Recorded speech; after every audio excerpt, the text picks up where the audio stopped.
জ্বরের ওষুধ খান নাকি আপনারা? আমি বলি জ্বরের ওষুধ কেন খাবেন না, কারণ হলো বডিতে যখন ভাইরাস অ্যাটাক করে, বডি ভাইরাসের বিরুদ্ধে যখন লড়াই করে তখন বডি ইচ্ছা করে আপনার টেম্পারেচার বাড়ায় রাখে। বেশি টেম্পারেচারে ভাইরাস সুবিধা করতে পারে না। আর আমরা বোকারা ওষুধ টষুধ খাইয়া পিছন দিয়ে দিয়া জ্বর কমাইয়া ফেলি, হ্যাঁ, তাতে করে ভাইরাসের জন্য ব্যাকটেরিয়ার জন্য সুবিধা করে দিই। আমার কথা বুঝতে পারছেন? যে জ্বর থাকলে শরীরে আপনার বডির ইমিউনিটি ভালো কাজ করে ওই সময়, কারণ ও ইচ্ছা করে টেম্পারেচার বাড়ায় যে এত হাই টেম্পারেচারে ওরা প্রোগ্রেস করতে পারবে না, ওরা সুবিধা করতে পারবে না। হ্যাঁ, আর আপনি এই সময় জ্বরটা কমায় ফেলতেছেন। তবে হ্যাঁ, বাচ্চাদের ক্ষেত্রে যদি জ্বর 102-এর উপরে আসে বা কোনো খিঁচুনি হয় বা হওয়ার কোনো ইয়া থাকে, তাদের ম্যানেজমেন্ট সম্পূর্ণ আলাদা। তাদেরকে জ্বর উঠতেই দেওয়া যাবে না যাদের খিঁচুনি হয়, সেটা একটা।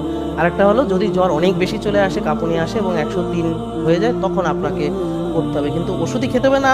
আপনি ধরেন স্পঞ্জ করতে পারেন, আপনি ধরেন এটাকে যে হট হালকা গরম